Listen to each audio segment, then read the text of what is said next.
Welcome to the Plant a Trillion Trees podcast. I'm Eva Monheim. And I'm Hal Rosner.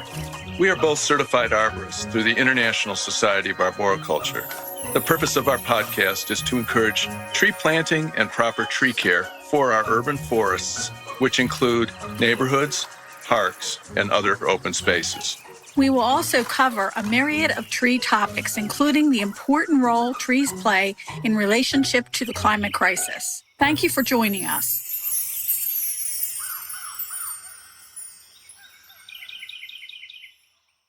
Verdant Earth Educators provides dynamic in-person training and online learning opportunities for environmental and horticultural businesses.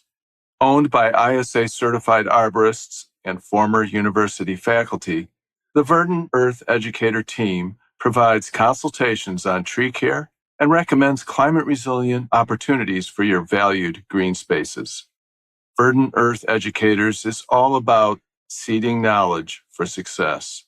Find Verdant Earth Educators at verdanteartheducators.com. Monheim Microphones designs and handcrafts top-tier studio microphones and preamps right here in the United States in Hollywood, California. Their incredible line of innovative microphones and designs are used around the world by everyone from podcasters to top-charting record producers and singers. Monheim Microphones' unparalleled excellence. MonheimMicrophones.com. This podcast is being recorded on June 7th, 2024. Khomchalat Thongting is a visionary entrepreneur hailing from a working-class background who has dedicated 29 years to building a thriving computer and IT consulting business with a team of 45 professionals. With a passion for sustainability and a drive for global impact, Kom has expanded his horizons by delving into the bamboo industry, cultivating 95 acres of bamboo and intercrops while conducting valuable seminars and workshops for local communities. Kom's recognized expertise includes the International Biochar Initiative and carbon management skills, making him a true leader in both business and environmental stewardship. He is the founder of the Wongphai Company Limited. Our second guest is Saranrat Tanthiptham, who is a versatile entrepreneur with a profound commitment to sustainability. Nui started her journey by excelling academically and graduating in business administration and marketing from Bangkok University. Climbing the corporate ladder, she achieved remarkable success at Aderans. Later, she co-founded the thriving computer hardware venture, serving prestigious clients like universities and embassies. Her recent endeavors reflect her dedication to sustainability, including the founding of Wongphai Company Limited, focused on eco-friendly initiatives and environmental, social, and governance principles for sustainable income generation. Nui's expertise is well recognized through certifications like the IBI, C-Sync Manager, and Measuring Sustainable Development. Welcome to the Plant a Trillion Trees podcast, Kom and Nui. We're delighted that you could be with us from Bangkok today. Hello, hi, it's Kom. Hi, I'm Nui. Thank you for having us. Yes, we're going to have a great show. You know, biochar, I've been hearing presentations and reading about it for many years. Intuitively, I know that biochar is a great product. But I feel like our listeners today are going to get to go a little bit deeper to understand what you're doing with bamboo and biochar. But maybe a good starting place would be to get to know you guys a little bit. So tell us a little bit about yourselves. And did you grow up in Thailand? And how did you find your way to the biochar thing? The industry. Okay, lady first. All right. Right now, I'm live in Bangkok, but actually I grew up from the north of Thailand. Actually, by that time, the traditional burning is just like simple for us. It is not seriously like today. But for the turning point, why from the computer business become to the biochar?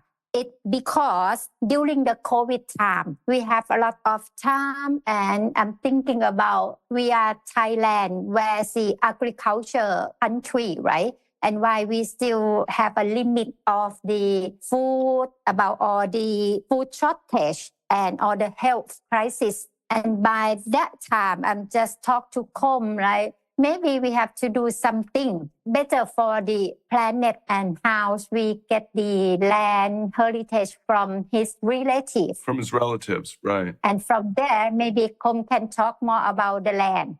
Okay, great. Let's do it. Okay, your question is that I grew up in Thailand. Yes, I'm Thai and, never lived in abroad. We grew up here. And when I was 18 years old, started my computer business and still doing it. So yeah, at the turning points, I think as we are the husband and wife team, the turning point is the same. During the COVID time, we saw that Thailand, we are the country that feeds people around the world. We are the kitchen of the world. And how comes Thai people still starving when we have COVID? Bangkokian, they have no food to eat. They have to go back to rural area and get the food. And we have a small piece of land. And then we said, okay, why don't we just do something? And then we start doing about bamboo because we thought that bamboo can lead us to something else that's more difficult. I know that agriculture is difficult for us. We haven't done it for our whole life. So we start with a little bamboo, one bamboo at a time. So you're new to bamboo, is that right? Yeah, new to bamboo. Yes, everything was new. We opened a new chapter of our life 4 years ago. Okay. I have to say that that's very commendable to constantly evolve and to create a new life for yourself because you see that something is needed and that you found it during COVID, which a lot of people found their way to different professions during that time. And I think that it's really commendable that you're doing what you're doing. And I really want to suggest to all our listeners, there's a link to the bamboo arboretum, if you will, online. You'll see it underneath Kom and Nui's bios. If you get a chance to go and look through that, it is amazing what they're doing with this bamboo arboretum. I know bamboo here in the United States sometimes makes people get a little nervous because I'm not sure if you know this, Kom or Nui, but we call some of the bamboo here invasive and it just takes over whole areas. And the only thing that people realize now is that they can use little shoots for eating.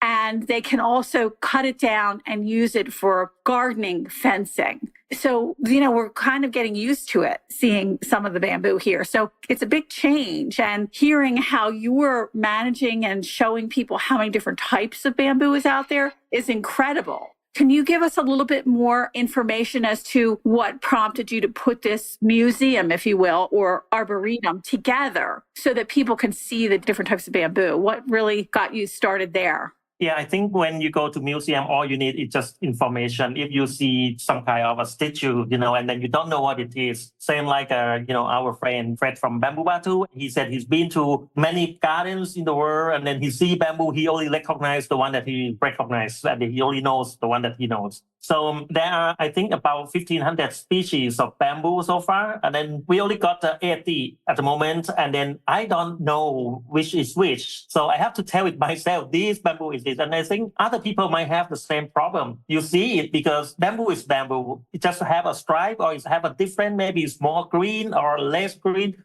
But each one has identity. That's why we name it. We put the Latin name or scientist name or something that we know. And then people, when they come to visit us, they know, oh, it's different. Like this is Kom, this is Nui. Looks similar, but different. Same like a bamboo. And when you mention about the invasive bamboo, bamboo just like humans. We have good bamboo and bad bamboo. And how do you manage it? I think the bamboo in Asia, we can manage it. And then we can make benefit with bamboo. And, bamboo has a very long life, like 80 to 100 years. You just plant it once and you just keep collecting the shoots or harvesting. It's regenerative. Still, we have to know exactly how to harvest it or cultivate it.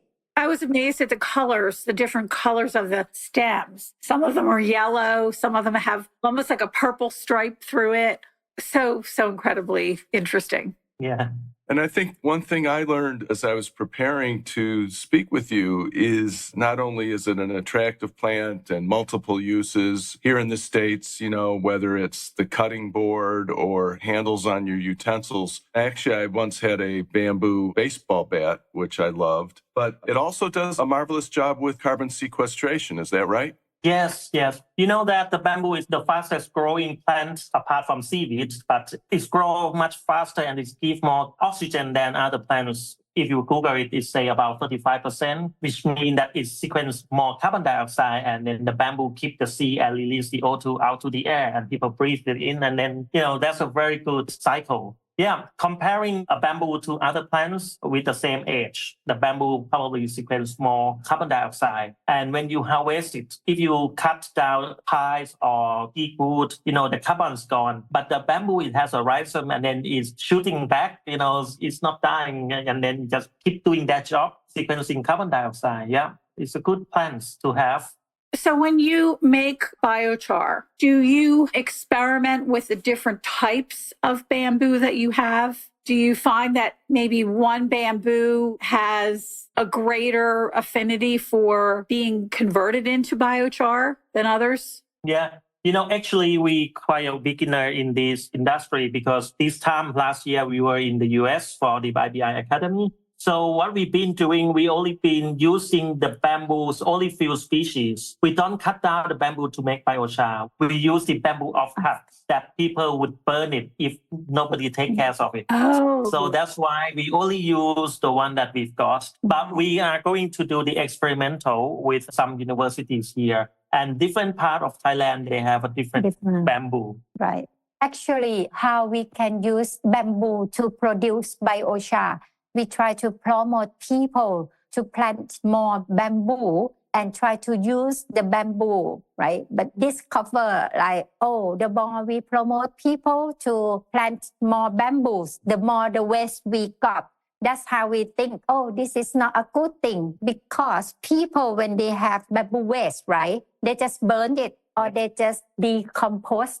When they dispose the waste, they have no other option because it takes time and costs them money. And the easiest way, just burn it. They've been doing that for hundreds of years. And when we saw it, we say oh, wow, they might have byproducts. So we start with charcoal and, charcoal is not good enough because it ends up with releasing carbon dioxide back to the air. And we heard about biochar from IBI. And that's why I talked to Nui, I need to go to America. And then I went there last year, first time in my life, to learn about biochar. So do you need to have special machinery to burn? We start with a very simple one called Kontiki kiln. We want to do something that very low cost, local, and low tech. And, people, they did that 1,000 years ago and make a corn pitch and they burn it. So, we just start from the beginning. Just to clarify, that Kontiki unit, you'll find images of that on YouTube, and I would describe it as a large funnel. Yep. So if you think about the backyard fire pits that are at least popular in the States, but this is much wider.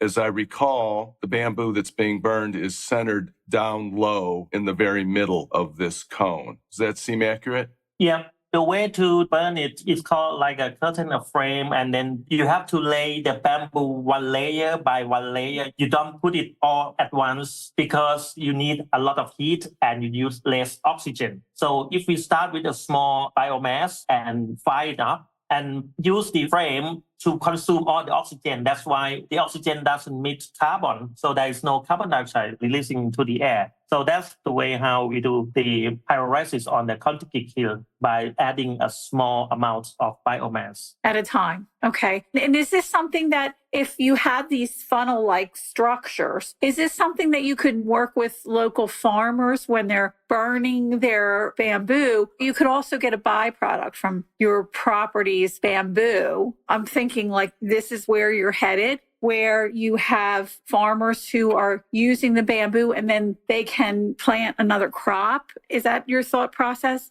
Yes, bamboo is just the first letter for sustainability and, helping Thailand for stop burning in the open fire. We just need a good success story, like a prototype, and then we can replicate this kind of business to other villages. In the place that we start, people over there, they do bamboo business. Nobody interested in making a biochar. So we gather local people like women, because men always go out and work in the town, and only women that, capable to do. And then they can go and collect bamboo offcuts from, we call marketplace. They put it in basket and they collect it. And after that, we make like a cooperative, a group of people to do this kind of business, and we share all the benefits. The biochar is not only give the environmental impact, it also give a social impact, because people get job and get the money. When the money only go around in the local community, it's make a circular economy. So that's why we like this word. Right, the circular economy. Okay, that makes sense. Wow, that's a huge benefit to Thailand to have you and IBI working on these projects and connecting and helping people to make their lives better while they're making biochar. Yeah, we share the same roof in the world, like people burn over there, the smoke come here, like Thailand, we're facing to the PM 2.5 every, what we call the harvest season. Right. Now we're going to experiment with the cassava and like a corn maize, because that's the commodities, people do a lot, much more than bamboo. Yeah, but it starts small.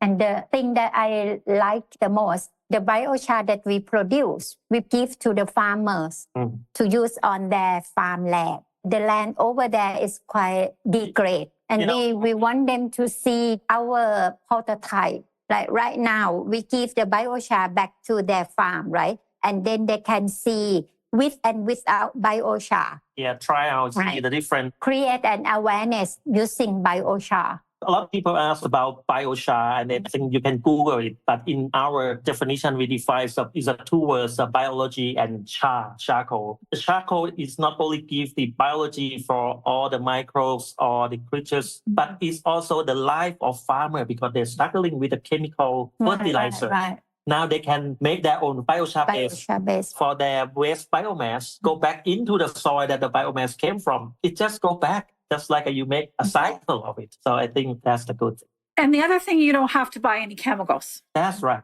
To run your farm, and you don't have those harmful chemicals coming in contact with the farmers, who usually are the ones who suffer from chemical backlash. And the food that you eat it. Right.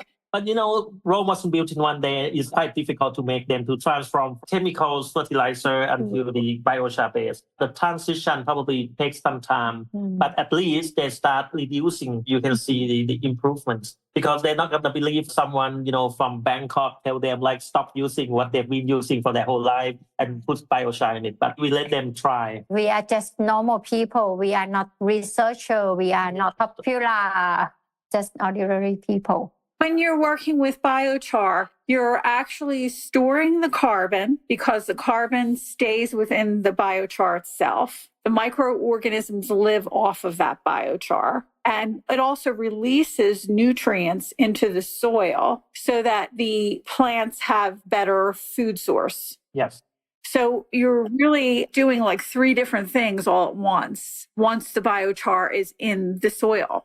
Not to mention the new communities that you're creating as well. Is that correct? Is that where you're headed? Yeah, that's correct. The community that we make to produce biochar, we follow the CSI methodology, because we work on the carbon credits. We have to make sure that all the biomass, where it come from the previous use of the biomass, and then we have to have a quality of biochar, like the temperature and the duration of the biochar.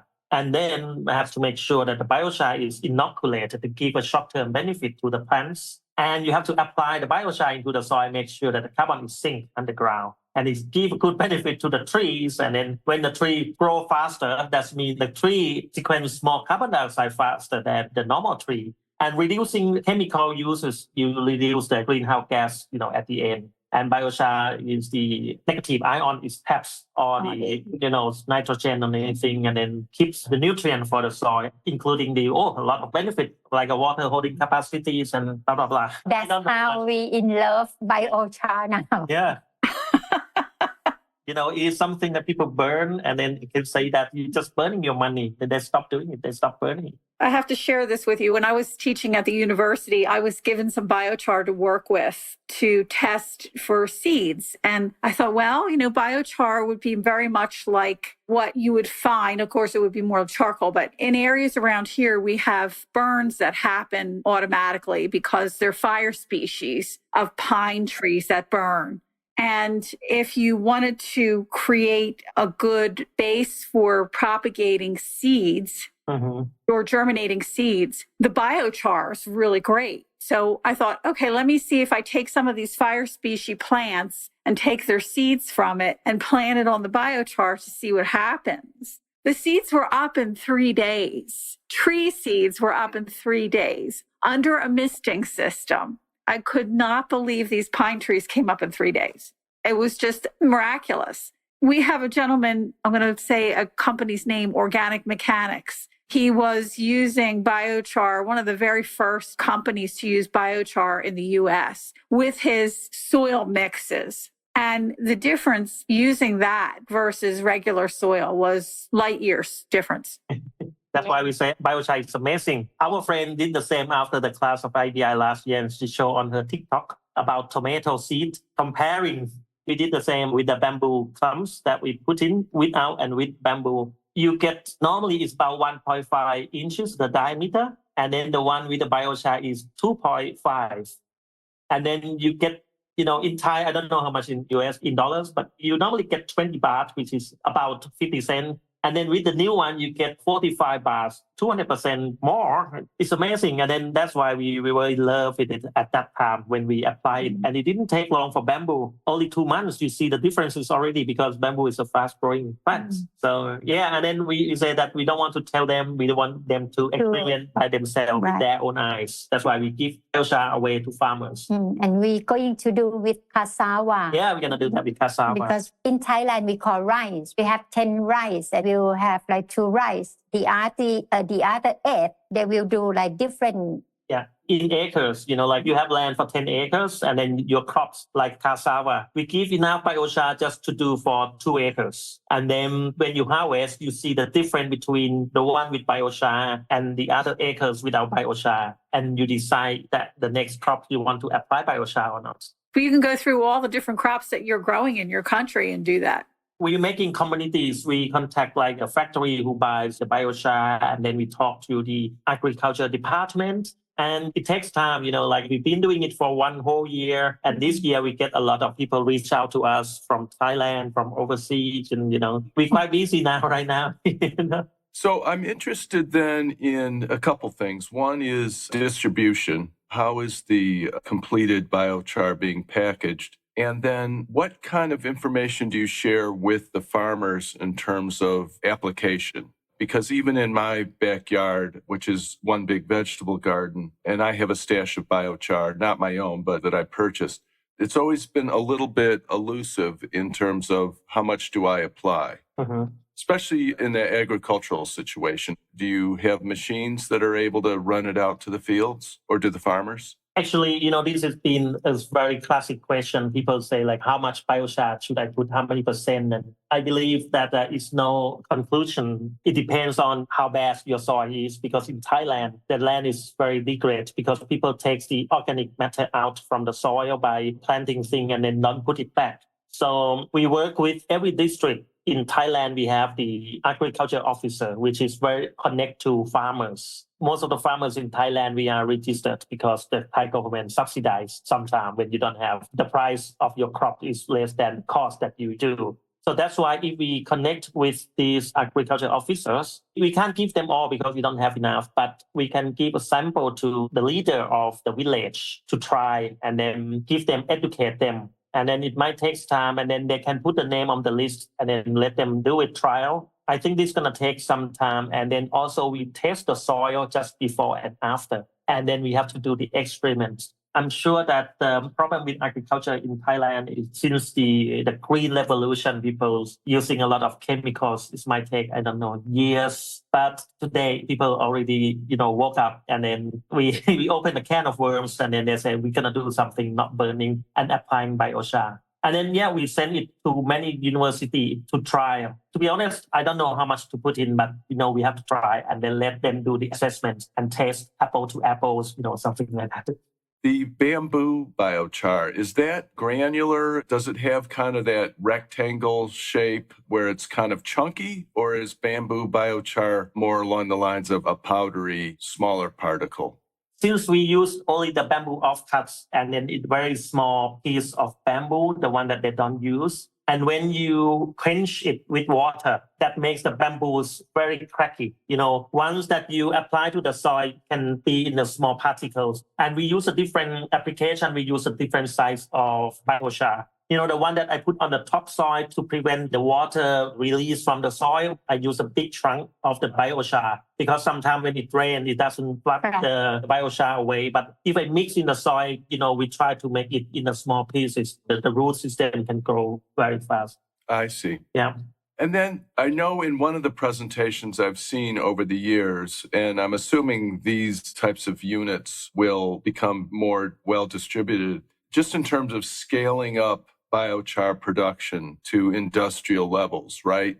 I recall seeing like these giant stainless steel furnace, and I think it was of a size and scale that they were able to, put logs in from pine trees and spruce trees and stuff like that.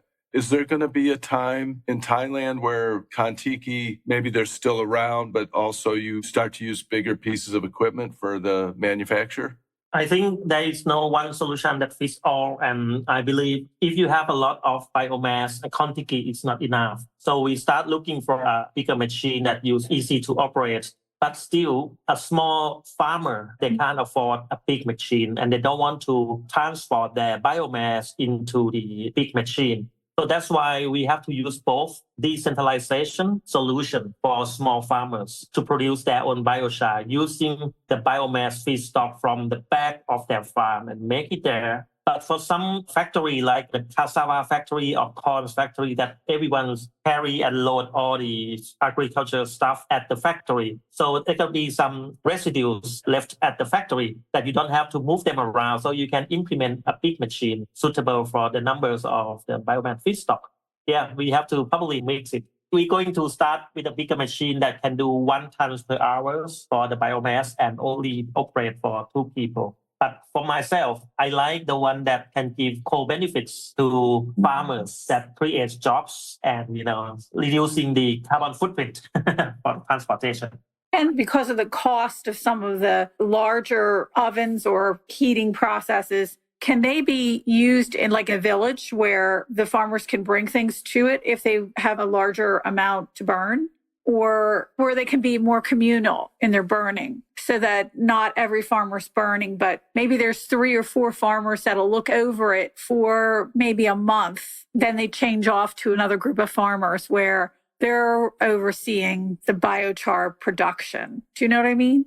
I understand, but we are still in the early stage and we're doing a lot of experimental. The one that works with bamboo because in a small village, let's say like within 5-kilometer radius, you have about 10 tons of biomass waste every day. So that's why it's easy for us. But if you do something like a ear crops, like cassava, you need a big machine, then they can have a stock that can keep the biomass without getting wet from the rains because Thailand, we have sometimes raining season.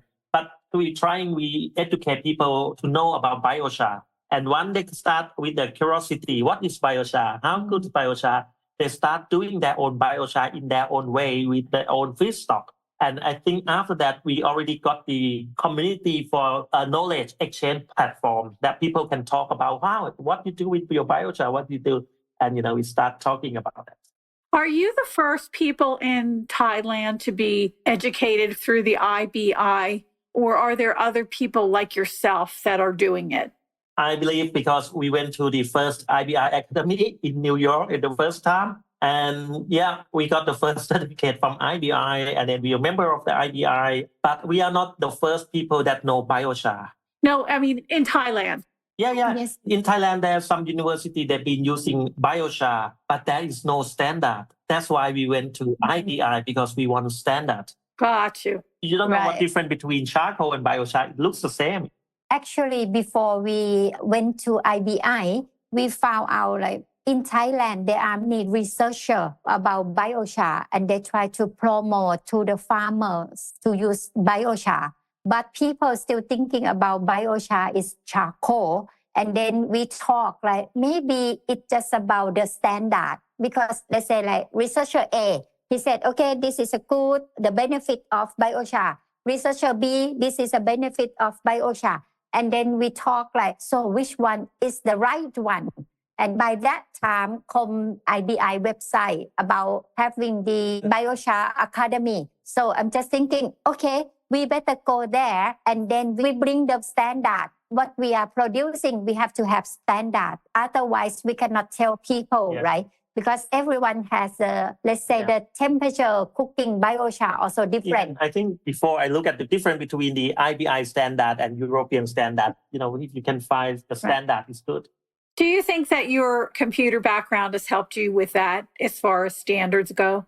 Yeah, I asked myself and everybody asked us like 4 years ago, computer and agriculture. And, I think we couldn't have been here without the background of doing business and doing computer. It teaches us to think everything logical. And you have to understand about this is feasible to do it. And then planning, managing, this skill is come up one day. And also in the carbon market, we're using a lot of IoT, the Internet of Things, the software and digital MRV, this kind of thing, let's ring the bell. I think we couldn't be us who we are today without the background of the computer business.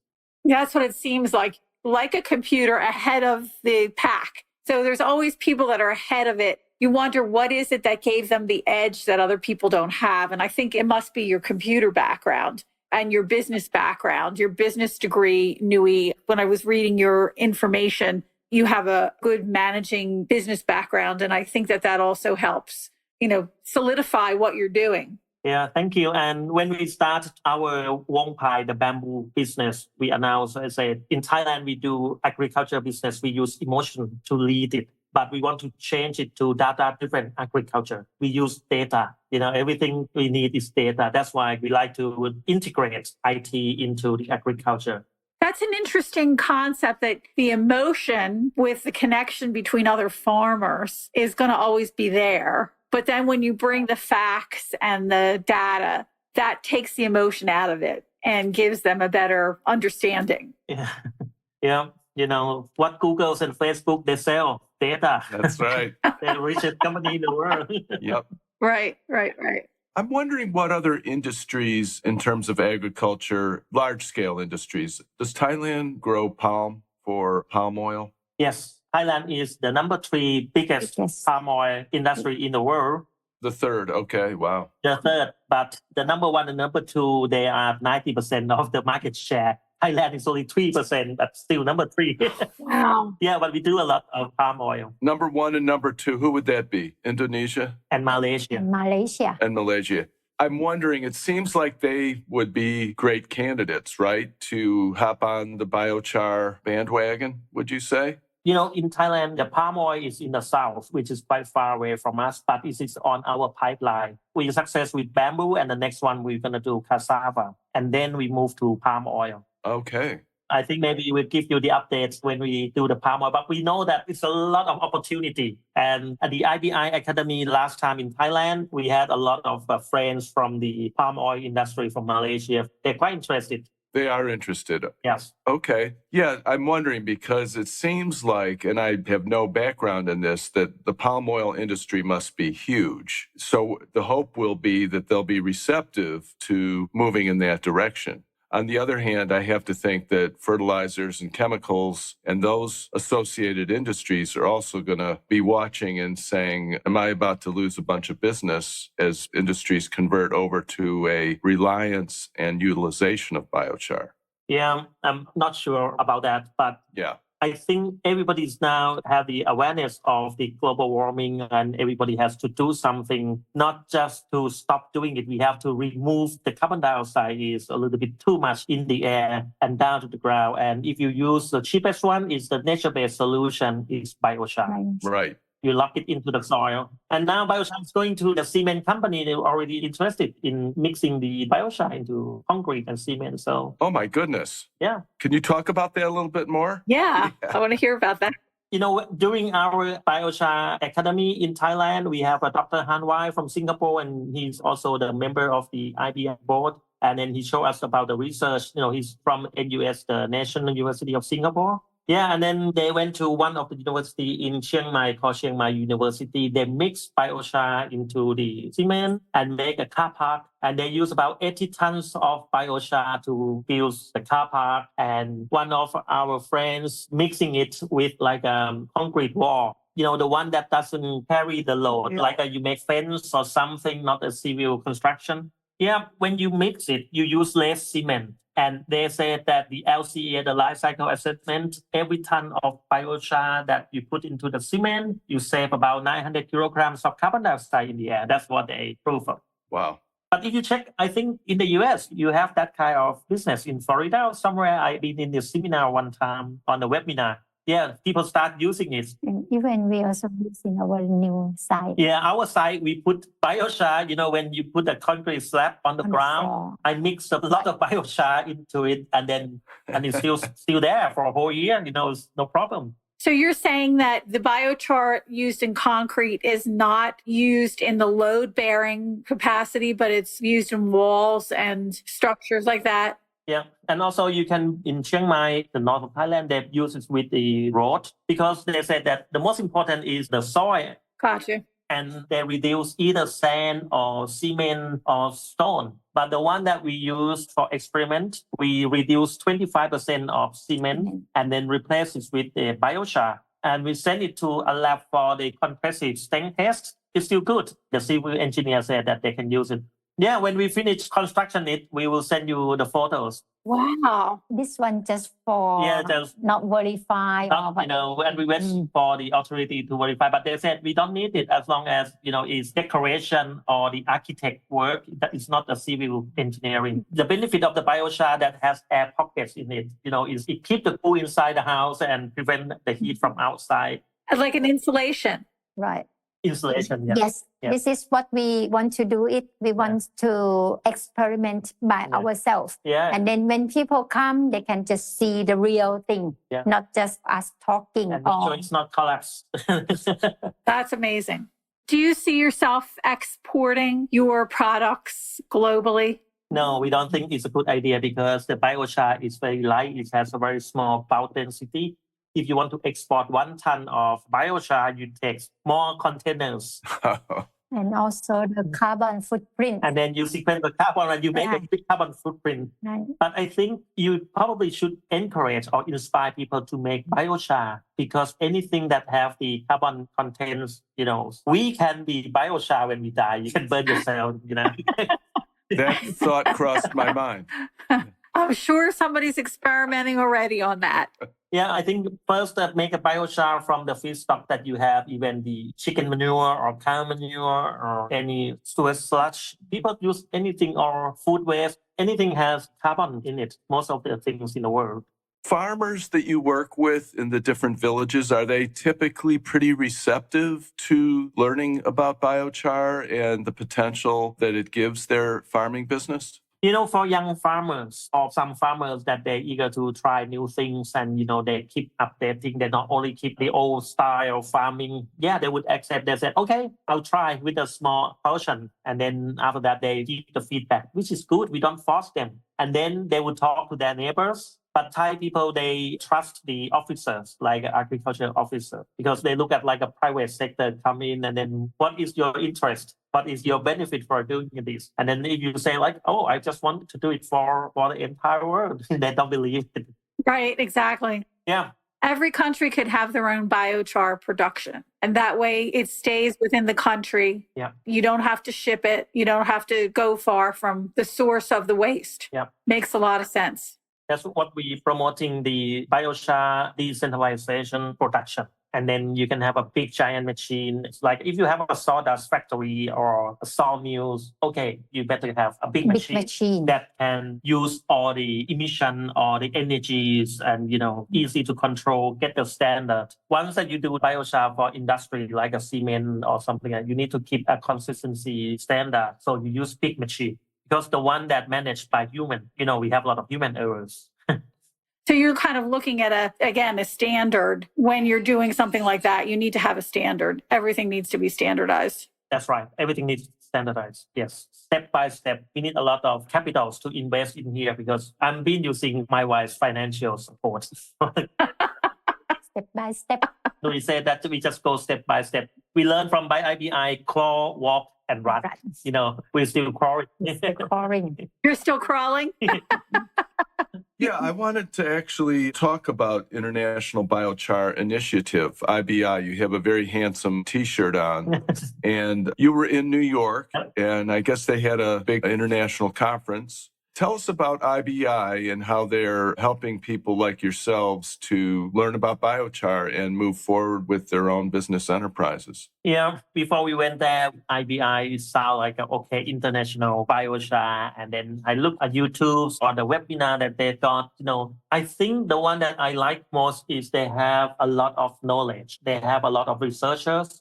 It's just like a hub for the farmers who has a lot of biomass or university who has a lot of knowledge and standards like Puro, CSI, other company, they can come here and then they can discuss, they can talk and, raise the thing, make panels, talk about their connections. And then sometimes I have problems. I just put it into a group of IBI members and I get the answer. A lot of information we get from newsletters. I think this is very powerful and useful community, and therefore we are forming Biochar Association in Thailand and with the support of IBI because we want something that's very good, very powerful to have in Thailand for Asia, maybe not only Thailand, but for Southeast Asia because we're the one that has most of the agriculture in Asia. We feed people in the world. So if we can use biochar, that means we use less chemicals, fertilizer. We sink more carbon into the soil. And, now the farmers can have a well-being life and by giving a good products to people in the world.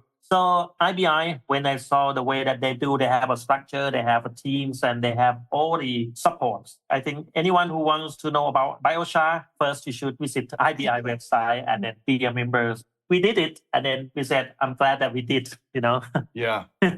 I just want to ask real quickly, when you were in New York, I can assume as a conference, you saw a lot of research and scientific papers presented and met a lot of great people. Is there also like a trade show? Are there vendors there selling the different furnaces and equipment for biochar production? There's some representative from a big company like Pyrex who makes a very big furnace for biochar. They were there, they sponsor. And that's why we know about, wow, there's still $1 million machine. And I think now it's $2 million.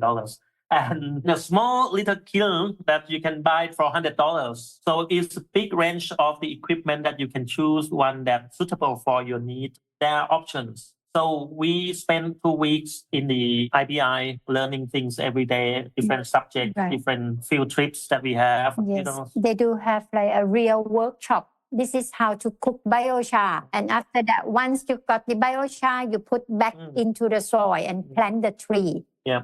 Oh, I love that. Yeah, producing biochar is difficult, but to apply it is even more difficult. A lot of people ask me, how can I use biochar after I produce it? Like the knowledge about using it because people don't know about it, even if it's there for thousands of years. For me, it just opened the world because they have different angles. Like using small kiln, this is good for farmer. The big one may be good for industrial and also researcher as well. Sometimes they have many chemical words and we're talking about what are they talking about. Sometimes they explain it in the chemical compounds and then they say, oh no, when I left school, I'm quite pleased because I don't have to learn chemistry. And now when I went back to IBI, it's a whole day, it's about chemical. Yeah, just found out that CH4 is methane when I went to IBI. So when you went, was this in New York City or was this at Cornell University or where was it located?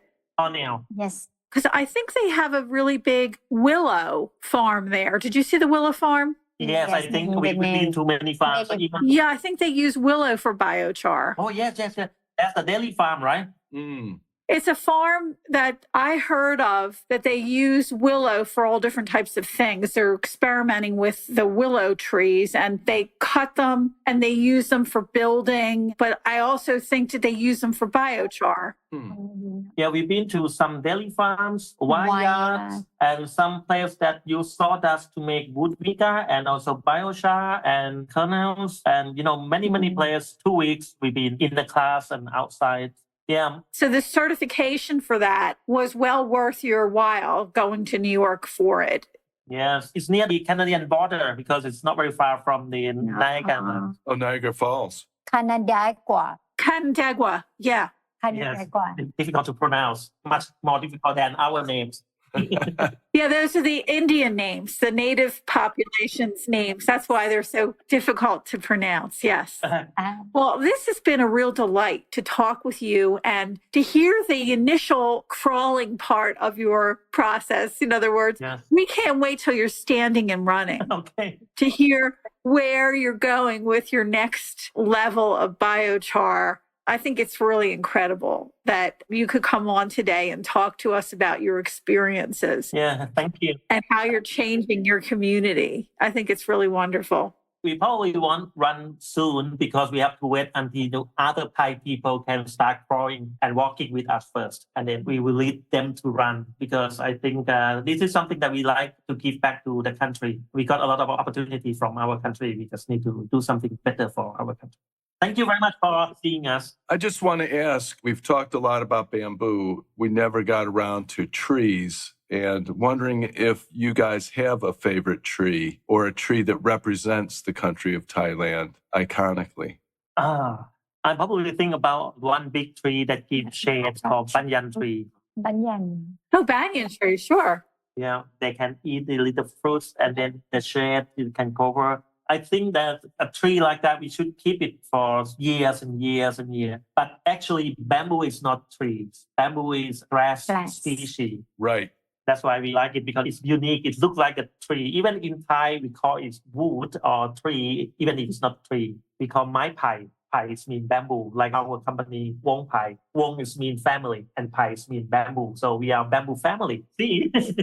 Oh, beautiful. That's beautiful. Yeah. Well, you guys have been terrific. I feel like I've learned a lot more about biochar. I'm going to commit myself to starting my own micro biochar facility in my own backyard. Yes. I'm very excited about that opportunity. Hopefully my wife will buy into it. But look, we wish you continued success. We're going to keep an eye on everything that you're doing, along with IBI, a great organization. And I really appreciate you joining us. Please stay in touch. We just love hearing about successes. Yeah, thank you. Thank you for having us today. And we hope to give you some new exciting news. Maybe when we start using a machine and using with the cement or concrete, I can have more to talk about it. Or maybe when we do the palm oil biochar. Or maybe the cassava. There you go. Yes. Fantastic. Yes. A lot of exciting things coming our way. Yeah. If my wife doesn't make me into biochar first, Well, take care. And it was great speaking with you. Thank you. Thank you very much. Thank you for having us. Bye-bye. Bye-bye. Take care. Bye-bye.